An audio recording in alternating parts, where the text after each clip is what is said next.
PS storyteller कथांचे अनोखे विश्व. सुरुवात करूया कथेला. दिल संभल जा जरा भाग 5. लेखिका प्राची सोळे. विराट कर्णिक इंजिनियर. कर्णिक ऑटोमोबाईल नावाच्या कंपनीचा CEO. कारचे स्पेअर पार्ट बनवणारी कंपनी. उच्च दर्जाच्या प्रोडक्ट्समुळे कायम इन्कम ग्राफवर चढत राहणारा, पण काही कारणामुळे तो मुंबईच्या आलिशान बंगल्यातून इथे पुण्यात आलेल्या. पुण्यातही कंपनीचे ऑफिस व 2 वर्कस्पेस होते. विराज कंपनीचं काम पुण्यातून ऑपरेट करणार होता. कथा पुढे सुरू. पहाटे 5 वाजता कुसुम उठली. अर्ध्या तासाने सीमाला उठवले. कुसुमची आंघोळ झाली व तिने पूजा करायला घेतली. तोपर्यंत सीमा तिचा आवरून आली. सीमे, चहागाळ दोघींना. माझी पूजा झाली, कुसुम बोलली. सीमाने दोघींसाठी चहा घेतला. किचनच्या खिडकीवर बसून तिने चहाचा घोट घेतला. काल पाऊस पडून गेल्यामुळे हवेत गारवा होता. थंड वारा वाहत होता. कुसुमने जेवणाची तयारी करायला घेतली. आई, चहा घे आधी. हे काय, काम करता करता घेते. कुसुम परातीत कणिक काढत बोलली. जाऊ दे, तू ऐकायची नाहीस. सीमाने तिचा चहा संपवला व तिच्या हातून परात काढून घेतली. बस, चहा संपव आधी, तिला दरडावून बोलली. कुसुमला हसू आले. सासू आहेस माझी. तिने निवांत बसून चहा संपवला. दे, कणिक मी मळते. तू वांग्याचा मसाला बनव. तिखट, मीठ, थोडं बेताने टाक. हो, आज त्या कर्णिकांनाही डबा द्यायचा आहे ना, कुसुमने म्हटलं. हो, माहिती आहे. आणि मी कधी तिखट जेवण बनवले ग? तुझ्याच हाताखाली तयार झाले ना, सीमा खुशात बोलली. खरं तर हा राग विराटचा होता. बरं मुली, कर तू. मी नाही लुडबुड करणार आणि सगळ्या पोळ्या मीच करेन, तू बाकीचं कर. आई, केवढ्या पोळ्या करायच्या आहेत? हात दुखतील तुझे पोळ्या लाटून. मी पण करते मदत, सीमा पटकन बोली. नको अगं, तुला किती काम आहे बघ. 2 भाज्या, कोशिंबीर, मुळीच नाही, कुसुम ठाम बोलली. सीमाच्या नाजूक हातांना एवढा त्रास तिला नको वाटे. तिने अजून शिकावं हे स्वप्न होतं तिचं. तिच्यासाठी कुसुमला वाईट वाटे. मग सीमाने काही न बोलता भाताचा व वरणाचा कुकर लावला. दुसऱ्या एका कुकरमध्ये बटाटे उकडायला ठेवले. मसाला तयार करून वांगी भरून घेतली. दोघींचे हात सराईतपणे चालू होते. सारा स्वयंपाक तयार व्हायला बरोबर 11 वाजत. 11:30ला गोपाळही. तोपर्यंत सीमा व कुसुम सगळे टिफिन भरून तयार ठेवत. डब्यांची चिठ्ठी गोपाळकडे देत त्याप्रमाणे तो डबे पोचते करे. सगळं काम झाले. नाश्ता काय करू आपल्याला, कुसुमने विचारले. आई, काल खारी टोस्ट आणलेत ना, तेच खाऊ. आता काही करू नकोस. आणि 1 कप चहा अजून ठेव गोपाळसाठी. हो, ठेवते. कुसुम किचनमध्ये गेली. सीमा बाहेर अंगणात आली. पायाला थंडगार गवताचा स्पर्श मस्त वाटला. ती तिच्या फुलझाडांना पाहत होती. गेटचा आवाज आला आणि तिने पाहिले. गोपाळ येत होता. 15-16 वर्षांचा मुलगा. वडील आजारी, आई 2 घरची धुणेभांडी करे. गोपाळ 10वीला होता. कष्टाळू आणि प्रामाणिक. आपल्या शिक्षणाचा खर्च आईवर नको म्हणून तो काम करत होता. कुसुम आणि सीमाला त्याचा अभिमान वाटे. त्याला शिक्षणासाठी लागणारा खर्च सीमा करत होती. सुप्रभात सीमाताई. आत ये, त्याने हसून म्हटले. सुप्रभात गोप्या, ये. चहा तयार झाला असेल, चल, सीमा बोलली. ताई, मी चहा पिऊन येतो रोज. आणि काही खाऊन येतोस, तिने विचारले. गोपाळ काही बोलला नाही. तिला माहीत होतं जेमतेम पैसे मिळवत होते दोघे. आईचा अर्धा खर्च तर वडिलांच्या औषधात जात होता. गोपाळ हे काम करून दुपारच्या शाळेत जाई. सकाळी पेपर टाके. उपाशी पोटी निघत असे. वर दुपारची शाळा. त्याचं काही न ऐकता कुसुम सीमा त्याला नाश्ता देत असे. गोपाळला ती लहान भाऊ समजे.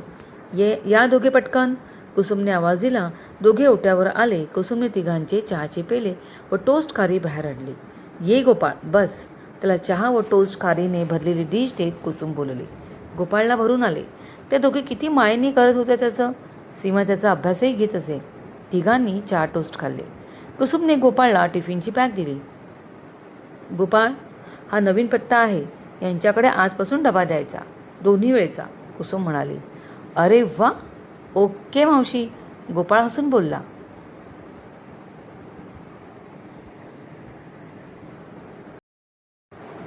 अरे वा, असं का म्हणालास, सीमाने विचारले. अगं ताई, आपल्याकडे जास्त टिफिन तर जास्त पैसे. मग या घराचं लोन लवकर संपेल ना. तू आणि मावशी किती मेहनत करता बघ. एक दिवस तुमची मोठी खानावळ असेल आणि मॅनेजर मी. गोपाळ छाती फुगवत बोलला. हो का, छान छान. पण आता निघ, लोक वाट पाहत असतील, सीमा हसून बोलली. गोपाळने दोनदा बेल वाजवली. दार उघडायची तो वाट पाहू लागला. काही क्षणात दार उघडले. गोपाळने पाहिलं, दारात एक छान उंचपुरा दिखणा मुलगा उभा होता. खूपच हँडसम. गोपाळची तंद्री लागली. विराट त्याला बघत होता. कुरळ्या केसांचा गोरा गोपाळ त्याला आवडून गेला. हे चॅम्प, बोल, तो हसून म्हणाला. साहेब, तुमचा टिफिन आणलाय, गोपाळ म्हणाला. हे, वेट वेट, साहेब काय बाबा? साहेब नको बोलूस. मग काय बोलू?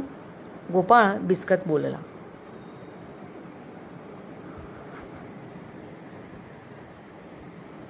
दादा, दादा बोल, चालेल तुला? गोपाळची कळी फुलली. चालेल मला, ये होईना बात. बरं, दे तो टिफिन. त्याने हात पुढे केला. गोपाळने टिफिन विराटच्या हातात दिला. दादा, रात्रीचा टिफिन घेऊन ये, तेव्हा सांग हां, जेवण कसं होतं ते. आम्हाला तुमचा अभिप्रायही महत्त्वाचा असतो ना. त्याच्या बोलण्यावर विराट मस्त हसला.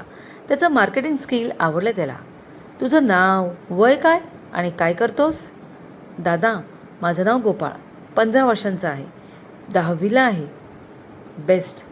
गोपाळ, मला तू खूप आवडला. बरं सांग, हे जेवण कोण बनवतं?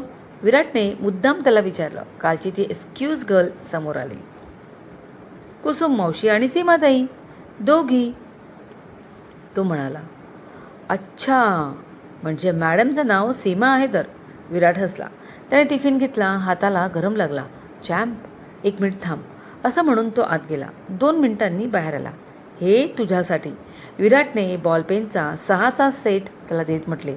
गोपाळने पाहिलं. त्याचे इवले डोळे चमकले. ते पेन भारीतले होते. दादा, एवढे पेन? एकच पुरे. पण मला द्यायचीत ना. तू 10वीला आहेस, आता परीक्षा येतील, तुला लागतील रे. पण दादा, नो पण बिन, घे आधी, विराट त्याला खोट्या रागाने म्हणाला. थँक्यू दादा. You are welcome champ.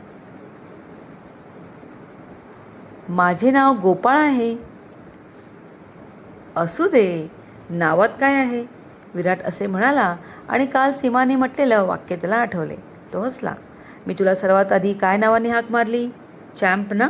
मग माझ्यासाठी तू चॅम्पच, समजलं? येस, समजलं. आता मी निघतो, पण एक बोलू का? येस, बोल ना. तू एकदम हिरोसारखा वाटतोस.